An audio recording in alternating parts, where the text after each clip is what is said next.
చోలే భటోరీ అయితే మనకు రెడీ అయింది. ఎంతో ఎమ్మిగా టేస్టీగా అయితే మనకు ఉన్నది. చూడండి ఎంత సాఫ్ట్గా ఉందో, ఎంత బాగుందో. ఇలా కూరలో పెట్టుకొని తింటే చాలా బాగుంటుంది. ఇది ఎలా చేయడమో వీడియోలోకి వెళ్ళి చూద్దామా? అలాగే మా వీడియోలోకి వెళ్ళే ముందు మా ఛానల్ని అయితే సబ్స్క్రైబ్ చేసుకోండి, అలాగే ఒక లైక్.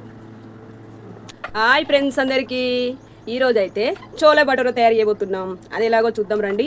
ముందుగా అయితే ఇవి తెల్ల శనగలను అయితే ఒక గంట ముందు నానబెట్టిన, కుక్కర్లో కడిగేసిన. దీనిలోకి ఇప్పుడు ఒక 2 టమాటాలు, ఇలా ఒక 2 టమాటాలు వేసుకోవాలి. ఒక ఉల్లిగడ్డ,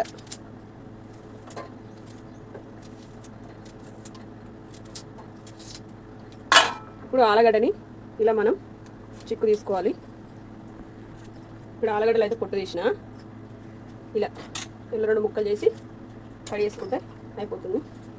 చోలేతో పాటు శనగలతో పాటు మనకు ఆలుగడ్డలు కూడా ఉడుకుతాయి. ఇప్పుడు మూత పెట్టేద్దాం.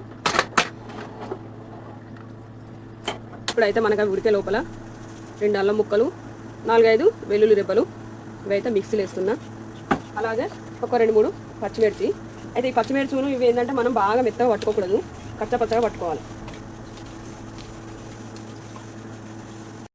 ఇక్కడైతే మనకు శనగలు ఉడుకుతున్నాయి కదా, ఇక్కడ ఇవి ఉడకబెట్టిన ఆలుగడ్డ.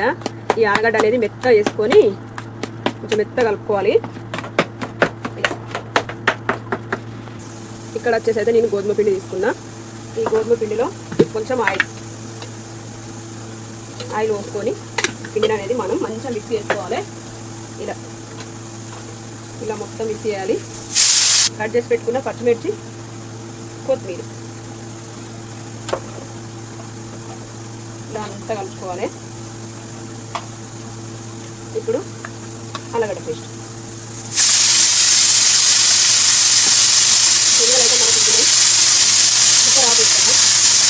ఇలా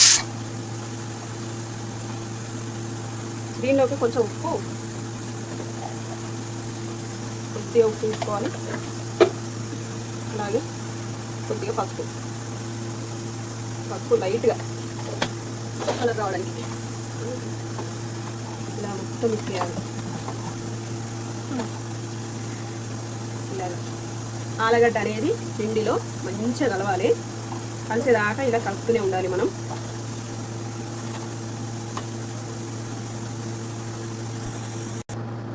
ఇప్పుడు కొన్ని వాటర్ ఇలా కొద్దిగా తీసుకొని ఇలా కలుపుతూ ఉండాలి. వాటర్ అనేది మనం ఎక్కువ తీసుకోకూడదు, ఎందుకంటే పిండి అనేది ఉత్తుగా అయిపోతుంది. ఇలా అంటే కడాయి పెట్టిన ఆయిల్ పోస్తాను. ఆవాలు, జీలకర్ర, ముందుగా దంచుకున్న పచ్చిమిర్చి, వెల్లుల్లి, పసుపు, కారపొడి, 1 స్పూన్ ధనియాల పౌడర్, మసాలా. ఇప్పుడు శనగలు ఉడికినాయి కదా, ఈ శనగలు ఆలుగడ్డ అయితే మనం కొన్ని తీసుకొని మిక్సీ పట్టుకోవాలి. అలాగే 2 స్పూన్ల పెరుగు ఇదైతే మిక్సీ పట్టుకుందాం. మంచిగా కలుపుకొని పట్టిన పేస్ట్ ఉంది కదా, పేస్ట్ అయితే ఇలా వేసుకుందాం.